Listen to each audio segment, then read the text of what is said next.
सबसे पहले तो आज इंटरनेशनल करप्शन डे है और इंटरनेशनल करप्शन डे के ऊपर हमने खान साहब का एक वीडियो पैगाम सुना जिसमें वो पॉलिटिकल एलीट को करप्शन का जिम्मेदार करार दे रहे हैं और हमने देखा कि गुज़श्ता 3-4 साल के अंदर कैसे अपने सियासी मुखालिफिन को इस करप्शन के बयानिए के ऊपर जो है वो इंतकाम की भेंट चढ़ाया गया। दूसरी तरफ ट्रांसपेरेंसी इंटरनेशनल की रिपोर्ट है जो बता रही है कि पुलिस और अदलिया जैसे इदारों के अंदर करप्शन बहुत ज़्यादा है। तो क्या यही वजह है कि सियासी मुखालिफिन पर केसेस बनाए गए, हमारा एम्फेसिस ज़्यादातर उनकी करप्शन पकड़ने में रहा जिसकी वजह से इदारों के अंदर करप्शन बढ़ गई? करप्शन देखिए पाकिस्तान में है, ये इससे तो कोई इनकार नहीं किया जा सकता। मनी लॉन्ड्रिंग भी हुई होगी, तमाम तर चीज़ें जो इमरान खान साहब कहते हैं उनमें से कुछ बातें ठीक भी होंगी, लेकिन ऐसा तो नहीं है कि सिर्फ ये चंद पार्टीज नहीं की है या चंद पार्टी के चेयरमैन ने या उनके ऊपर जो बैठे हैं उन्होंने की है।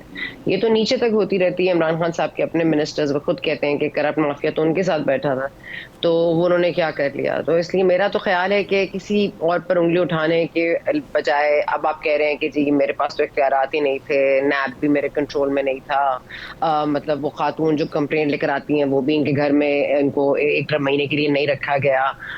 जावेद जो है आपके नैब के चेयरमैन, उनको आपने बार बार उनको आपने धमकाया नहीं।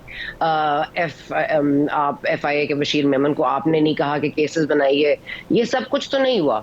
तो मेरा ये ख्याल है कि ये सब कुछ हम ख्वाब में देख रहे थे। इमरान खान साहब हकीकतन वाकई बहुत कोशिश कर रहे थे, सारे सबूत उन्होंने इकट्ठे कर लिए थे और सबको जेल में जाना था। बस हुआ ये कि बस इमरान खान साहब बा-इख्तियार वजीर आजम नहीं थे, इसलिए कुछ हो ना सका। और करप्शन के रोने वाले जरा ये भी देख लें कि उनके दौर में किस किस ने करप्शन किया और वो उनकी काबीना का हिस्सा थे।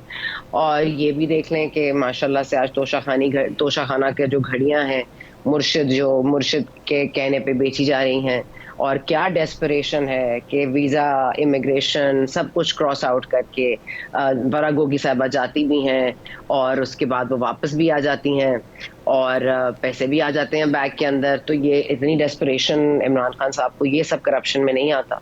मतलब आपने मतलब बिल्कुल ही अब वो कह रहे हैं ना, आज परवेज इलाही साहब भी कह रहे थे कि एक धेले की करप्शन नहीं की, शहबाज शरीफ साहब ने धेले की नहीं की, बहुत ज्यादा की है। तो अब वो अजीब जबानें इस्तेमाल कर लें, लेकिन अगर आप कुछ प्रूव नहीं कर सके, आप तो शाहजेब खानजादा को सू करने जा रहे थे, आप तो जियो को सू करने जा रहे थे, आप तो उनके खिलाफ मुकदमात बनाने जा रहे थे, जरा वो भी बना के देख लें। और आप ही हमें बताते हैं कि बरतानिया की अदालतें बड़ी जस्ट हैं और बाकी यूरोप में जो अदालतें हैं वो बड़ी जस्ट हैं। तो फिर मेरा ख्याल है कि इमरान खान साहब को बरतानिया जाके इस सबके केसेस के खिलाफ आवाज बुलंद करनी चाहिए। लेकिन जिस तरह आपने कहा, आपने NCA ने भी उनको क्लियर कर दिया, डिफेड वाले मामले पे भी जो है अखबार उसने भी उनको क्लियर कर दिया। और यहाँ तक नहीं सिर्फ कि उन्होंने अपनी वेबसाइट से उसको हटा दिया है, उन्होंने पब्लिकली अपोलोजाइज करने के साथ साथ जहां ये आर्टिकल शेयर हुआ है वहां से भी हटाने का वादा किया। तो सर अब जैसे वो देखिए ना, इमरान खान साहब की political campaign anti corruption narrative के ऊपर रही है। 2014 के अंदर जिस शद्दोमत से उन्होंने कहा 90 रोज में करप्शन खत्म हो जाएगी, फिर कहा नहीं 90 रोज तो बहुत दूर की बात है, 9 रोज के अंदर खत्म हो जाएगी। गुज़श्ता रोज एक निजी TV चैनल पर बैरिस्टर चौधरी एतजाज एहसन साहब को यह कहते हुए सुना गया कि इमरान खान साहब की जो एक ही तकरीर है जो बार बार वो करते हैं उसकी वजह से उनकी मकबूलियत में खासी कमी वाक़ई हुई है। आज फिर वो इसी करप्शन की बात कर रहे हैं। उनके दौरे इक़्तिदार के अंदर हमने देखा नताइज के एंटी करप्शन ड्राइव के क्या रहे हैं, आज फिर वो यही बात कर रहे हैं। तो आपको लगता है कि ये बार बार एक ही तकरीर करने से उनकी मकबूलियत में कमी वाक़ई हुई है? ये देखिए ना, इमरान खान साहब, मैं तो खैर बहुत बोर हो गई उनके एक ही स्पीच से, लेकिन इमरान खान साहब नए तड़के तो डालते रहते हैं। कभी वो असेंबली में तहरील करने का तड़का डाल देते हैं, कभी वो बाजवा साहब को उन्होंने कभी जिंदगी में बॉस नहीं कहा, वो ये बात कर देते हैं। मतलब तड़के तो डिफरेंट डाल देते हैं। मेरा ख्याल है एक ही बयानिया तो उनका जो है वो बदलता रहता है, उनका एक ही बयानिया तो कभी भी नहीं रहा। लेकिन ये चोर डाकू वाला बयानिया वाकई बोरिंग हो गया और अब इस पे इनको भी माफी मांगनी चाहिए। और मेरा तो ख्याल है डेविड रोज आप तलाश में होंगे कि किधर हैं शहजाद अकबर साहब जिन्होंने सारी इन्फॉर्मेशन दी थी और सारी इन्फॉर्मेशन गलत साबित होगी। क्योंकि देखिए ये बात सिर्फ इदारे की और अखबार की नहीं है, ये जिस सहाफ़ी ने ये खबर लिखी और शाया हुई, उनकी क्रेडिबिलिटी कितनी इस वक्त डाउट में गई है और वो कितनी उनकी हिट हुई होगी क्रेडिबिलिटी। तो मेरा तो ख्याल है कि शहजाद अकबर साहब जहाँ भी हैं उनको छुपे ही रहना चाहिए या फिर डेविड रोज साहब से माफी मांग लें। चलें शहबाज शरीफ साहब तो उनसे तो नहीं मांगेंगे, डेविड रोज से मांग लें। इसलिए मेरा नहीं ख्याल कि उनके एक ही बयानिए या नैरेटिव से कोई खासा फर्क पड़ेगा। अच्छा, मैं जरा ये शहजाद अकबर साहब वाले मामले के ऊपर भी आता हूँ, लेकिन उससे पहले क्योंकि इमरान खान साहब के अपने चाहने वाले उनको मशवरा दे रहे हैं ना कि आप अपनी तकरीर को बदल कर देखें, तो अगर तकरीर बदलना पड़ जाए तो वो कौन सा नैरेटिव है जो बचा है खान साहब के लिए, जिसको अब वो at this point in time इस्तेमाल कर सकते हैं ऐसे में कि जब वो एक बंद गली के अंदर है, तो कौन सा नैरेटिव होगा या वो कौन सी तकरीर होगी जो खान साहब को कम से कम इस गली से तो निकालेगी जिसमें फंसे हुए हैं? कोई ऐसी तकरीर नहीं है रेहान, सॉरी, कोई ऐसी तदबीर है ना तकरीर है। ना उनके मनपसंद चीफ है, ना उनकी मनपसंद तैनाती हुई है, और जो मनपसंद थे वो भी अब नहीं रहे। तो मतलब काफ़ी सारी चीज़ें उनके लिए मुश्किल हो गई हैं, इसलिए मेरा नहीं ख्याल कि कोई भी तदबीर या तकरीर उनको अब इस मुसीबत से या इस बंद गली से निकाल सकती है। अब ये असेंबलियाँ तहलील करने वाला मामला भी देख लीजिए। ये इंटरिम सेटअप में आपके इदारे भले ये पॉलिटिकल हो गए हों, लेकिन उनका एक स्टेक है इस मुल्क में, और आप उनको तो ऑफेंड करके या उनकी मर्जी के बगैर, या कम से कम अगर वो एक मेजॉरिटी में फील नहीं करते कि इलेक्शंस होने चाहिए इस वक्त, तो मेरा ख्याल है कि ये इसको सीरियसली लेना चाहिए। और इमरान खान साहब is not out of deep waters. वो चाहते हैं कि बस एक तरह से ये मामला चलता रहे, उठता रहे। देखिए, इमरान खान साहब पे केसेस बने ना बने, मतलब महमूद खान के ऊपर केस बनेंगे, परवेज इलाही साहब के बेटे पर केस बनेंगे, फारा गोगी वाला केस रीओपन होगा।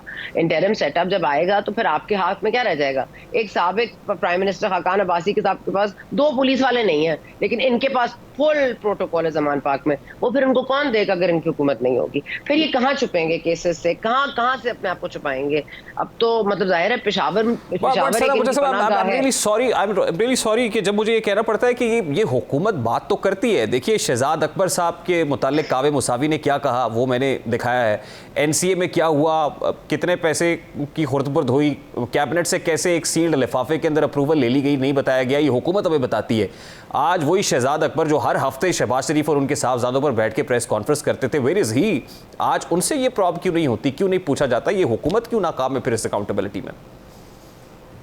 देखिए, हुकूमत के पास और बड़े काम है। इमरान खान साहब तो वेले हैं ना, वो तो कुछ काम वाम तो उनको है नहीं, वो जल्द से जुलूस करते रहेंगे, कोई ना कोई नई बात करते रहेंगे। लेकिन आपकी बात ठीक है, ये बयानियां बनाने में बिल्कुल नाकाम है PMLN, और ये बिल्कुल नहीं होना चाहिए ऐसे। कम से कम शहजाद अकबर साहब को कटहरे में लाना चाहिए। शहजाद अकबर साहब ने जो एसिड रिकवरी यूनिट के नाम पर एक धेले की रिकवरी नहीं की, बल्कि वो जो उनकी एक बड़ी फेमस वीडियो है जो वो ब्रीफ केस निकाल के ले रहे हैं और किससे ले रहे हैं, वो पैसे कहाँ गए? मतलब जो हमने पैसे इतने खर्च किए इस पूरे हिस्से में, टैक्स पेयर का पैसा खर्च हुआ, उसका हिस्सा आप कौन देगा? तो ये तो डेफिनेटली आई थिंक अब ये नवंबर तक मसलियत थी ना, अब नवंबर खत्म हो गया, चले गए, अब मामले ठीक होंगे इंशाल्लाह, उम्मीद रखिए। जरूर सब एसेट भी रिकवर होंगे और एसेट रिकवर करने वाले भी रिकवर होंगे। अच्छा, देखिए, नवंबर गुजर गया, दिसंबर भी बड़ी तेजी से गुजर रहा है। खान साहब ने ऐलान कर रखा है कि 20 दिसंबर तक असेंबली डिसॉल्व कर देंगे। होने क्या जा रहा है?